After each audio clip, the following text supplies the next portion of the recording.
नमस्कार दोस्तों, मैं धीरेन्द्र पुंडीर एक बार फिर आपका अपने YouTube चैनल पर स्वागत करता हूं। आज का दिन इस पूरे चुनाव की गहमा गहमी का सबसे बड़ा दिन एक तरह से है अभी तक के चुनाव में। आज एक तरफ तो आप योगी आदित्यनाथ को देख रहे थे जो लगातार घूम रहे हैं और उनका जो डायलॉग है मुझे लगता है कि इस पूरे चुनाव में वो डायलॉग में हिट हो रहे हैं, क्योंकि उनके डायलॉग्स पर जवाब आने शुरू हो गए हैं। तो ये मुझे लगता है कि एक जो फिल्मों की पटकथा की तरह जिसके हिट डायलॉग होते हैं उस तरह के डायलॉग आप अब आजकल उत्तर प्रदेश के चुनाव में देख रहे हैं। तो फिर उसके अलावा युवा जो जोड़ी है, युवा लड़के जो हैं, दो लड़के जो उत्तर प्रदेश के इस बार वो फिर अलग अलग जगह पर घूम रहे हैं। तो आज वो भी शामली में थे, यानी जिसको जाट राजनीति की राजधानी कहा जाता है वो वहां पहुंचे। फिर आज बसपा सुप्रीमो भी पहली बार रैली के लिए निकली और उन्होंने जो जगह चुनी वो भी दलितों की राजधानी के तौर पर, यानी आगरा को कहा जाता है। उसको पॉलिटिकली यही भाषा का इस्तेमाल किया जाता है और उन्होंने भी अपने भाषण में कहा और ये भी बताया किस तरह से उनकी आंधी चल रही है। अमित शाह भी अपने एक के बाद एक डायलॉग जो है यहाँ पूरे चुनावी मैदान में छोड़ रहे हैं, तो आप उनको सुन रहे हैं। यानी चुनाव पूरी तरह से एकदम बॉक्स ऑफिस की एक सुपरहिट मूवी की तरह एक्ट कर रहा है, जिसमें मल्टी स्टार एक साथ पूरे सब पर काम कर रहे हैं। मैं भी आज दिन भर अलग अलग क्षेत्रों में घूमता रहा, तो एक छोटा सा वीडियो मैं आपको दिखाना चाहता हूं, अगर इसके बाद मैं एडिट करके उसको डाल पाया। वो बड़ा इंटरेस्टिंग वीडियो है, चूंकि जो मैं आपसे बात भी कर रहा था कि किस तरह से इस बार के चुनाव में भले ही ओवैसी नहीं दिख रहे हों, लेकिन उनके समर्थक पूरा बवाल काट देते हैं समाजवादी पार्टी के ऊपर। यहाँ तक कि एक समर्थक ने तो ऐसे शब्दों का इस्तेमाल किया कि आप सोचें अखिलेश को, उन्होंने कहा कि मैं उसे दार एस सलाम के सामने घुटनों के बल टिकवा देंगे हम, और ये तमाम चीज़ें। मुजफ्फरनगर दंगों के लिए मैंने आपको बताया कि पूरे जो भी AIM का जो मजलिस के जो लोग हैं वो सबसे पहले अगर कोई आरोप लगाते हैं समाजवादी पार्टी पर तो वो यही कि ये रिक्शा चालक पैदा करना चाहती है हमें, ये सिर्फ पंचर वाले बनाना चाहती है, और सबसे बड़ी कि दंगे में जो मुसलमान मरवाए उसकी पूरी जिम्मेदारी वो अखिलेश पर थोपते हैं। ये एक पूरा का पूरा आज के उत्तर प्रदेश के चुनाव का मैं ये छोटा सा वीडियो दिखाकर फिर अलग अलग तरीके से आपसे बातचीत करूंगा। लेकिन आज का जो बॉक्स ऑफिस में एक और जैसे फिल्म में अगर वो कामयाब है, जिस तरह से नॉन सीरियस पॉलिटिशियंस के तौर पर अगर किसी को एक स्टार का दर्जा दिया जाए, तो मुझे लगता है कि फिर राहुल गांधी उसी तरह से जिस समय उत्तर प्रदेश में चुनाव हो रहा है, पंजाब में चुनाव हो रहा है और उत्तराखंड में, यानी एक राज्य में तो उनकी सरकार है और दूसरे राज्य में उनको लग रहा है कि आ रही है, और तीसरे राज्य में वो बता रहे हैं कि मैं खड़े हैं, और गोवा में भी वो अपने आप को मजबूती के साथ देख रहे हैं और मणिपुर में भी। ऐसे वक्त में आप इस तरह के बयान संसद में जब देते हैं तो क्या उसका कोई राजनीतिक उद्देश्य होता है? क्या वाकई आपके जो बयान हैं उनका कोई रिश्ता आपकी पार्टी की राजनीति से जुड़ता है, या एक और अलग किस्म की राजनीति आप कर रहे हैं? इस पर भी सवाल हो सकता है भारत को लेकर, और जिस तरह से पाकिस्तान और चीन की दोस्ती को लेकर उनका जो नैनाभिराम जो एकदम रहस्योद्घाटन है वो भी बड़ा इंटरेस्टिंग है। वही मैंने कहा कि उनकी भी एंट्री है, यानी जिनको लेकर बहुत सारे पिक्चर्स में ऐसे रोल्स होते हैं जो आप जानते हैं कि एक खास किस्म के लोगों को ही दिए जाते हैं, और जब आप उस पिक्चर में उनकी एंट्री होती है तो आपके चेहरे पर मुस्कुराहट दौड़ जाती है। तो उत्तर प्रदेश के चुनाव में राहुल गांधी जैसे बिल्कुल स्क्रीन से गायब दिखाई देते हैं। वो आना ही नहीं चाह रहे हैं चुनाव में, या वो चुनाव में दिख नहीं रहे हैं, या दिखना नहीं चाहते हैं। ऐसा क्या है कि आज वैसे भी आज प्रियंका गांधी भी देहरादून पहुंच गई थी और उन्होंने वहां भी अपने पार्टी का जो मैनिफेस्टो है, घोषणा पत्र है, उसका संकल्प पत्र है, उस सब को जारी किया। तो यानी उन्होंने भी अब अपना ध्यान उत्तराखंड पर भी लगाना शुरू कर दिया है। उत्तर प्रदेश में जो उनको करना था वो उन्होंने कर दिया उनको लगता है, और जो लड़की हूँ और जो लड़ सकती हूँ के नारे के साथ उनको लगता है उन्होंने उत्तर प्रदेश के चुनाव को पूरा कर लिया है। तो ये एक एक करके सारी घटनाएं हैं। लेकिन आज जो सबसे बड़ी घटना के तौर पर मैं देख रहा हूँ तो वो मुख्यमंत्री योगी जो अपने डायलॉग इस समय दे रहे हैं, उन डायलॉग्स को लेकर चर्चा शुरू हो जाती है, और फिर वो उसका जवाब प्रत्युत्तर उत्तर जिस तरह से कहा कि मई जून में मैं शिमला बना देता हूँ। उन्होंने 2 दिन पहले वाक्य कहा था, लेकिन अब आप अगर उसको जनता में भी सुनोगे, जहाँ मैं अलग अलग जगह पर पहुँच रहा था तो मैंने अलग अलग जगह पर जाकर बात भी की, तो वहाँ ये वाक्य तुरंत आम आदमी में मैंने पूछा लोगों से कि वो क्या कर देंगे, ये गर्मी का क्या मतलब है, तो लोग उसका जवाब दे रहे थे। लेकिन आज सबसे पहले उसका जवाब अखिलेश ने दिया। अखिलेश यादव जी ने कहा कि इस पूरे गर्मी हमारे में से ख़त्म हो जाएगी तो फिर हम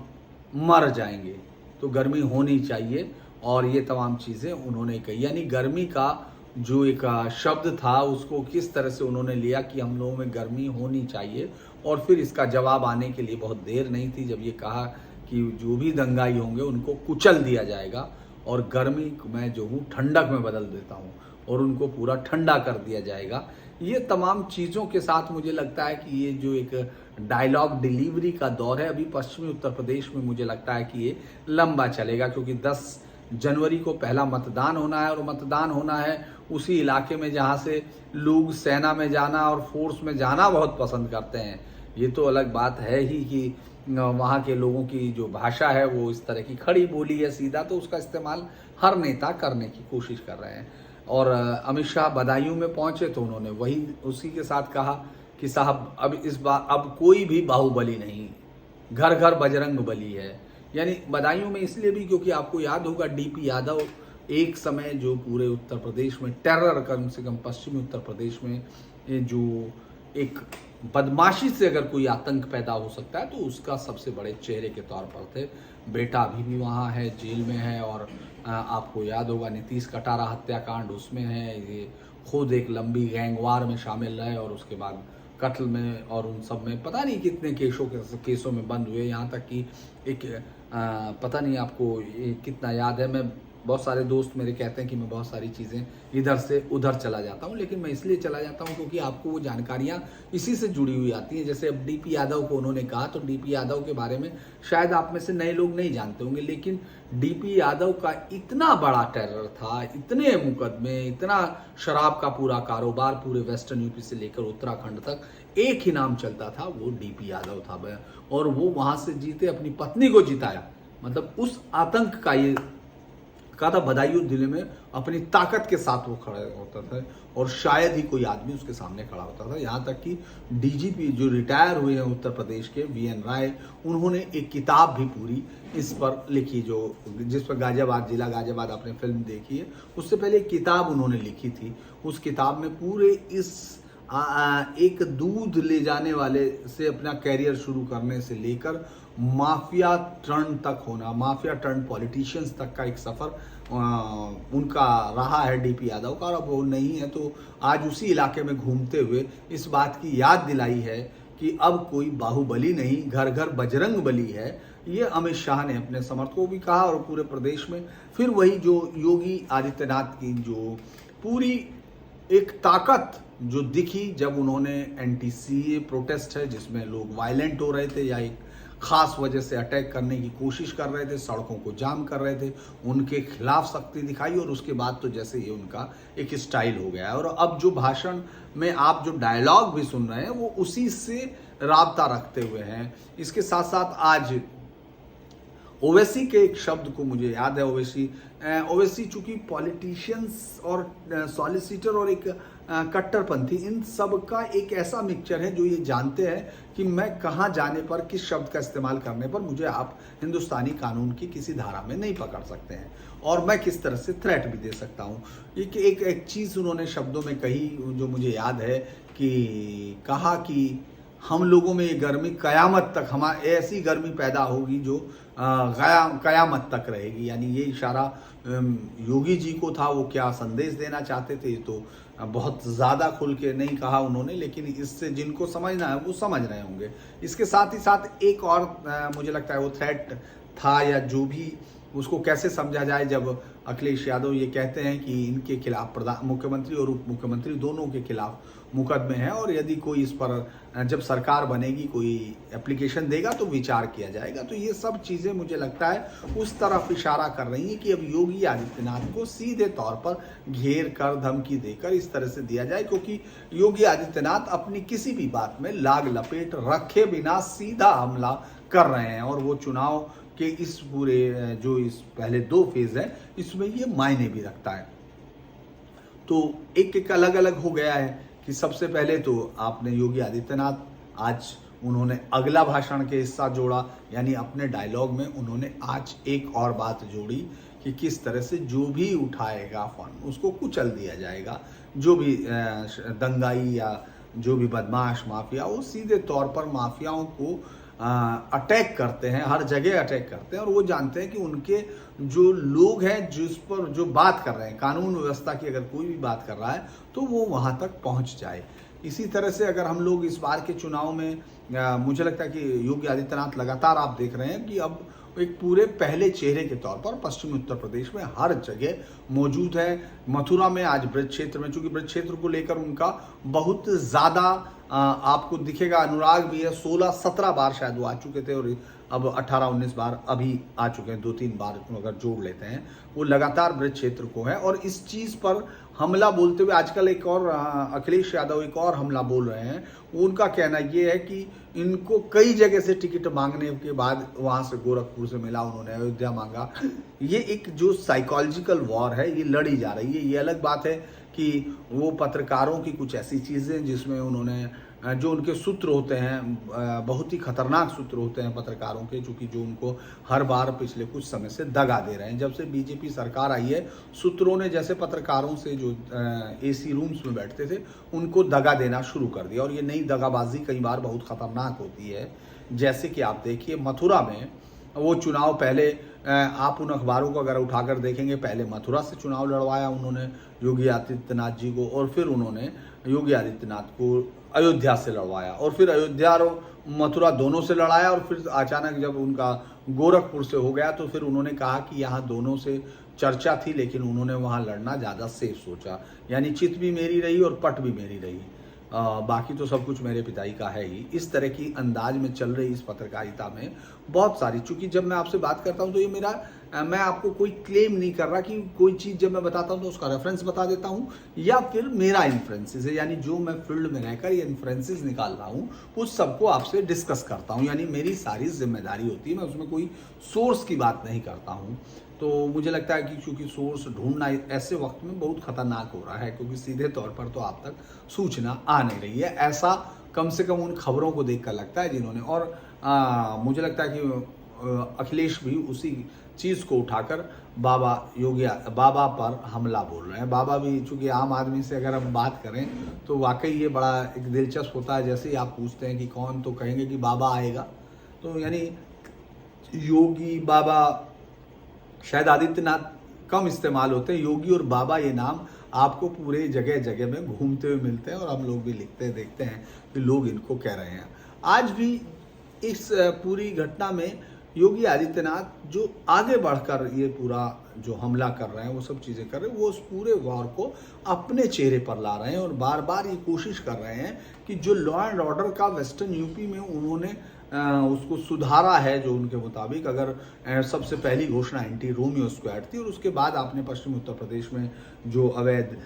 जो कटाव सेंटर थे उनको बंद किया गया। जिन बाज़ारों को ये माना जाता था कि उन बाज़ारों में कोई घुस नहीं सकता, और ख़ास तौर से मीडिया के बंधुओं के बारे में तो बहुत ताकत के साथ कह सकता हूँ कि वहाँ कैमरा खोलने का मतलब पिटाई हो जाना होता था। उन सब जगह पर आज जाकर आप वॉक थ्रू कर रहे हैं, आप लोगों से बातचीत कर रहे हैं। तो ये योगी आदित्यनाथ अपनी इसको सबसे बड़ी सफलता मानते हैं और इसीलिए आप देखेंगे कि जो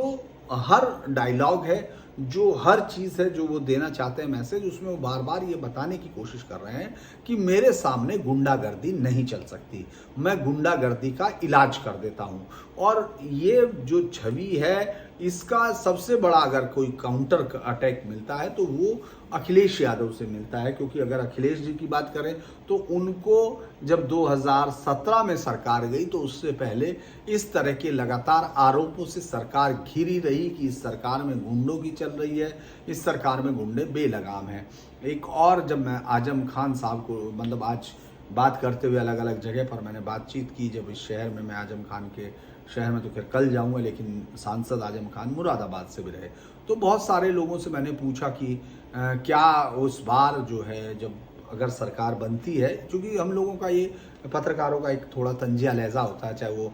सत्तारूढ़ दल हो या अपोजिशन हो, सबसे ही बात करते हैं। तो जब हम लोग उससे पूछ रहे थे कि क्या इस बार भैंसों को खोजने के लिए पुलिस अफसर नहीं लगाए जाएंगे, तो एक ने कहा कि ये नहीं सपा है, नई लहर है, नई सपा है, और इस बार ये सब नहीं होगा। लगता है कि जैसे बहुत सारा गुस्सा यहाँ के मुस्लिम्स को आजम खान को लेकर भी था कि आजम खान को अखिलेश यादव जी ने उतनी ताकत नहीं दी जितनी कि उनको देना चाहिए था, और उन्होंने उनके समाजवादी पार्टी की सरकार के दौरान जिस तरह से आजम खान ने एकदम पूरा सामने सीना खोल के उनके खिलाफ आने वाली हर चीज़ का सामना किया, इस तरह से ये आज उनके समर्थकों का जो शब्द है, मैं उन्हीं के समर्थकों के शब्दों को बता रहा हूँ। उन्होंने कहा लेकिन ऐसे में जबकि योगी आदित्यनाथ सरकार आई, उन्होंने उसको एक के बाद एक उनके जो विश्वविद्यालय में जो अतिक्रमण है, जो जौहर विश्वविद्यालय के नाम से बनाया गया था, जो उसकी अनियमितताएं थी, उन सब पर जब अपना कहर नाजिल किया, तो मुझे लगता है कि उनके समर्थकों का कहना यह है कि अखिलेश उस समय उसके साथ पत्थर की तरह नहीं खड़े हुए, बल्कि कांग्रेस के कई लोगों ने यह दावा किया कि सबसे पहले जो शायर हैं जो यहाँ से लड़े थे, उन्होंने मुझे लगता है कि वो सबसे पहले उनके घर पहुंचे और उसके बाद फिर अखिलेश उसमें बीच में कूद पड़े। तो ये यहाँ के चुनाव में आपको दिखाई दे रहा है, और मुझे लगता है कि किस तरह से कुछ राजनीति बदली है। कम से कम हम योगी आदित्यनाथ जी को इस बात का ज़रूर एक राजनीतिक पत्रकार के तौर पर हम लोग वो देते हैं कि उन्होंने राजनीति की कई परिभाषाएं बिल्कुल बदल दी, क्योंकि ये कोई सोच नहीं सकता था कि आजम खान जिनके टेढ़े जवाबों से या टेढ़े बयानों से पूरी राजनीति में सरगर्मी हो जाया करती थी, लखनऊ से लेकर आप दिल्ली तक समाजवादी पार्टी हिल जाया करती थी, और बाकी प्रदेश की कई सारे समीकरणों को वो साध दिया करते थे। ऐसे आजम खान अब इस पूरे चुनाव में मुद्दा नहीं है। यहाँ तक कि उनके पूरे इलाके में भी जब मैंने ही किसी से सवाल किया तो उन्होंने जवाब दिया आजम खान को लेकर, लेकिन उनके किसी भी बातों में वहाँ के उन समर्थकों पे जो उनके यहाँ जो उनको लगता था कि अगर ये नहीं होंगे तो शायद आसमान नीचे आएगा, उन लोगों को अब आजम खान की याद भी नहीं है। उनसे वो बात उनको अगर आप देखेंगे तो बातचीत में भी नहीं करते हैं। इसके अलावा फिर वापस हम लोग आते हैं, ये हुआ ओवैसी आज घूमते रहे। ओवैसी ने जो अपनी पार्टी के दलित कैंडिडेट है उनको उन्होंने जो है आज उसके लिए प्रचार किया, और कई सारी बातें कही कि मैं सपा की बी टीम हूँ, कि मैं बीजेपी की बी टीम हूँ। लेकिन मुझे लगता है कि इस बार के चुनाव में अपनी भूमिका ओवैसी खत्म कर चुके हैं, जितना उनका रोल था उतना वो प्ले कर चुके हैं। अब वो आ रहे हैं और जा रहे हैं, क्योंकि ज़्यादातर जगह पर चूँकि अगर वो वीडियो मेरा एडिटर आपने देख लिया है तो आप देखेंगे कि उसमें किस तरह से एक जो मतलब दाढ़ी और वो रखे हुए जो मुझे लगता है मदरसे के स्टूडेंट थे, वो पूरी ताकत के साथ अखिलेश को जो है कोसते हुए दिख रहे थे। जिस तरह से वो जिन शब्दों का इस्तेमाल कर रहे थे, मुझे लगता है कि इसी तरह के शब्दों को अगर मैं आपको अलीगढ़ वाले जो मुस्लिम यूनिवर्सिटी के स्टूडेंट्स की वो बातचीत सुना पाता, आप चाहे मेरे चैनल पर जाकर देख सकते हैं, कल शायद 6:30 बजे न्यूज़ नेशन पर आता है वो प्रोग्राम। अगर आप उसको गौर करेंगे तो लगभग वही शब्द हैं जिसमें उन्होंने कहा कि सेकुलर दलों ने हमारी पीठ में छुरा घोंपा है, या फिर उन्होंने कहा कि अखिलेश ने मुजफ्फरनगर में दंगे कराए। यही भाषा हम लोग जब भोजपुर में आते हैं, मतलब मुरादाबाद की ये सीट है, मुरादाबाद दक्षिण में, मतलब भोजपुर उनका गांव है उस सीट में, तो आप वो शब्द वहाँ भी सुनते हैं। ये एक इकोइंग आप होते हुए देखते हैं, लेकिन इस चुनाव में उनकी कोई बहुत बड़ी भूमिका नहीं है, ऐसा तमाम लोगों का, जो आप सपा के सीधे कट्टर समर्थक से भी पूछ रहे थे तो वो ये जरूर कह रहे थे कि हाँ हमारा मुसलमान भाई है, लेकिन इस पूरे चुनाव में उनकी अब कोई भूमिका नहीं, क्योंकि वो हराने में कामयाब नहीं हो सकते हैं। ये लगातार आप देखेंगे तो आपको ओवैसी के लिए सुनना पड़ा। हालांकि ओवैसी ने आज फिर जैसा उनका भाषण होता है उस अंदाज में भाषण दिया कि हम लोग अब नीचे नहीं बैठेंगे, अब कुर्सी पर बैठेंगे, और इसीलिए हम लोगों ने वो किया है। और बाबू सिंह कुशवाहा को उन्होंने अपनी पार्टी का मुख्यमंत्री पद का चेहरा माना है, तो लिहाजा वो कुछ भी मान सकते हैं, वो तो वहाँ नहीं दिख रहे हैं, लेकिन चुनाव में नहीं दिख रहे हैं। चुनाव में ये बात मुझे लगता है कि हर जिले में आ रहे हैं, और जब भी हम जिला दर जिला बात भी करेंगे तो भी मुझे यही बात कहनी पड़ेगी कि जब 8 दिन महज बचे हैं इस पूरे वोटिंग के पहले फेज की, तब कम से कम मुस्लिम समुदाय जितना वोकल हो रहा है वो ये बाकी तमाम दलों को मायूस करता जा रहा है। समाजवादी पार्टी के लिए, साइकिल के लिए वो कुछ सुनना नहीं चाहते, और जैसे पूरी भीड़, हालांकि बहुत सारे लोग कांग्रेस के भी खड़े होने की उनमें कोशिश करते हैं, बसपा के भी दिखते हैं, लेकिन जैसे वो भीड़ के सामने अपना मुंह नहीं खोल पा रहे हैं, उस तरह के हालात में आपको मुस्लिम वोट देता हुआ दिख रहा है। मुस्लिम को लगता है, और मुस्लिम वोटर्स को ये लग रहा है कि उनकी सरकार बन रही है। एक और बात जिस पर मैं मुझे लगता है कि आज बात करनी चाहिए, कि जो मैंने आपको बार बार कहा कि ये आरएलडी और समाजवादी पार्टी एक सहज गठबंधन नहीं है, वो मैंने सिर्फ ऐसे नहीं कहा था। मैं चाहता था कि आपको अलग अलग समय पर रिकॉर्ड कर भी दे सकें, लेकिन चूंकि उस समय भागदौड़ होती है और बड़े कैमरे के बाद एकदम आप मोबाइल से अगर वो करना चाहेंगे तो थोड़ा सा अटपटा लगता है उन तमाम लोगों को भी। लेकिन आप अगर गौर करेंगे तो ज़्यादातर मैं जब भी कैमरा हटा के बात करता हूँ या तमाम चीज़ें बात करता हूँ तो मुस्लिम समुदाय ये मानने को तैयार नहीं हो रहा है। बल्कि आज जब हम लोग चांदपुर में बैठे थे, आजमगढ़ की देहात, उसकी मुरादाबाद देहात में, और वो किठौर विधानसभा में, माफ़ कीजिएगा किठौर नहीं, वो ठाकुर द्वारा शायद विधानसभा में थी, और वहाँ हम लोगों ने जब सुना चांदपुर में, तो उसमें उस 3-4 में मुस्लिम जो बुजुर्ग थे उनके साथ बातचीत कर रहा था, उनमें से वो सब पॉलिटिकली एक्टिव थे, जिसमें से एक ने कहा कि मैं उन्हीं में रहता हूँ, चौधरियों में। वो अपने से बताने की कोशिश कर रहे थे कि जाट वोट नहीं दे रहा है, ये उनका मानना था कि जाट वोट नहीं दे रहा। और ये बात कई जगह, कई नोशंस में मैंने सुनी, कई अलग अलग हिस्सों में सुनी, जिसमें कि मुस्लिम वोटर्स को ये लगता है कि समाजवादी पार्टी के लिए पूरी ताकत, पूरी जान मुस्लिम झोंक रहे हैं, लेकिन जाटों के साथ उनका संबंध जो है उसका वोट उनको नहीं मिल रहा है। ये बात उनके जहन में लगातार है। हालांकि मैं जो 70% का इक्वेशन है वो भी वो मानने को उनको लगता है तैयार नहीं। उनको लगता है कि ये शायद सही नहीं है, और वो ज़्यादातर सीटों पर अपने ही कैंडिडेट को, जो नलके वाला है, उसको देंगे, लेकिन जो मुस्लिम कैंडिडेट है समाजवादी पार्टी के चिन्ह पर है उसको वोट नहीं मिलेगा। ऐसा ज़्यादातर जगह आप सुनेंगे तो उनका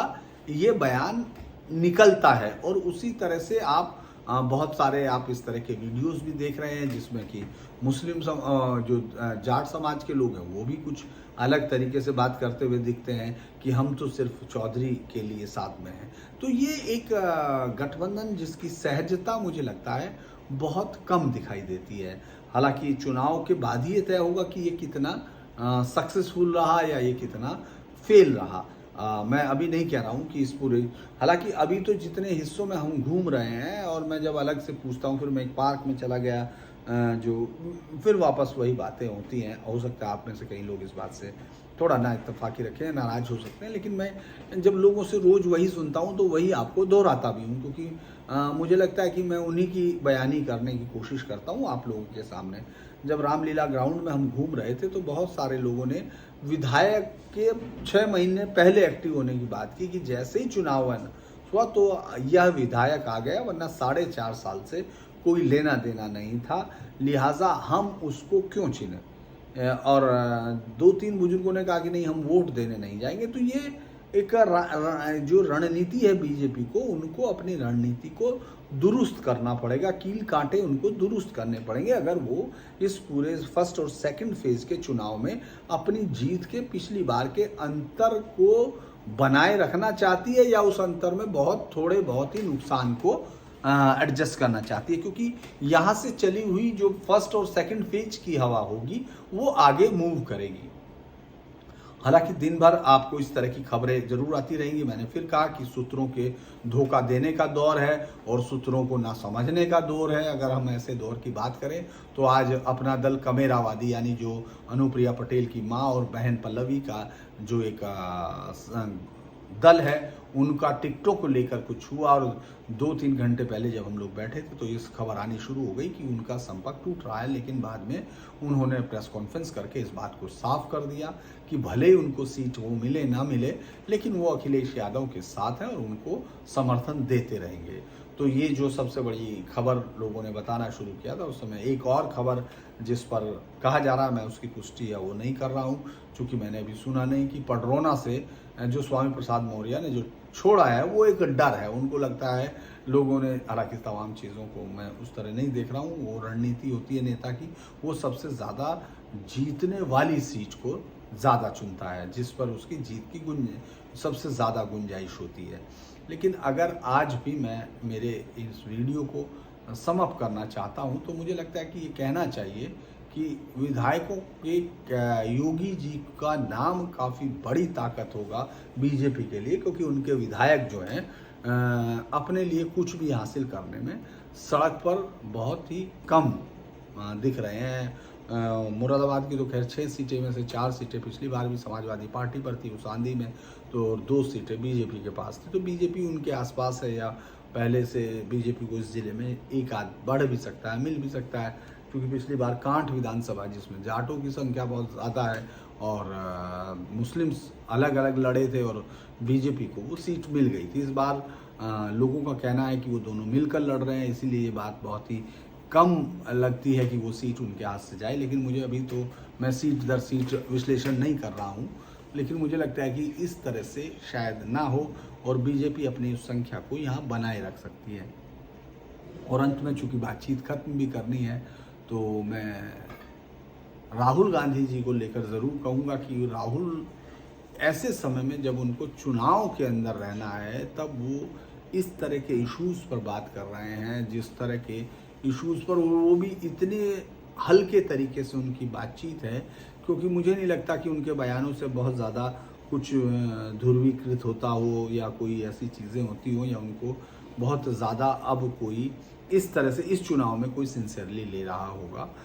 हालांकि आप मुस्लिम यूनिवर्सिटी का जो इशू उत्तराखंड में है, जिसमें कहा है कि उन्होंने मुस्लिम यूनिवर्सिटी की मांग की है, ये चीज़ ज़रूर हो सकता है कि अगले 2-3 दिन तक आपको सुर्खियों में दिखाई दे कि उत्तराखंड में भी मुस्लिम यूनिवर्सिटी की मांग कर रहे हैं। देवभूमि के तौर पर जाने जाने वाले इस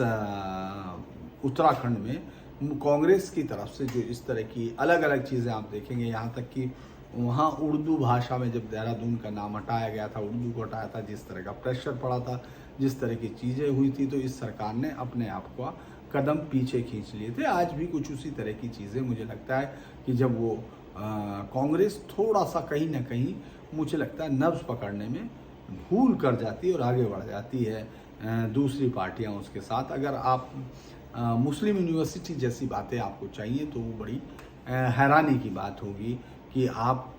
उससे चुनाव का मूड बदल दें, क्योंकि उत्तराखंड में इतनी ज़्यादा संख्या नहीं है कि आपकी पार्टी के साथ जुड़कर, चूँकि वहाँ अभी इस तरह का ध्रुवीकरण नहीं दिखता। उन जो मैदान के करीबी या नैनीताल और इधर रुद्रपुर इस तरफ के इलाके, या उधर देहरादून में सैला कुई, या फिर इधर की तरफ पिरान कलियर जो रुड़की के पास आप छोड़ दें तो बहुत ज़्यादा उन सब का फ़र्क वहाँ नहीं पड़ता। तो फिर ऐसी चीज़ों का कांग्रेस को किस तरह से फ़ायदा हो सकता है, ये सोचने की बात होगी। राहुल गांधी देश की जिस चीज़ों पर पाकिस्तान और चाइना की दोस्ती के इस समय ज़्यादा होने की बात कर रहे हैं, मुझे लगता है कि वो बार बार इतिहास के उनको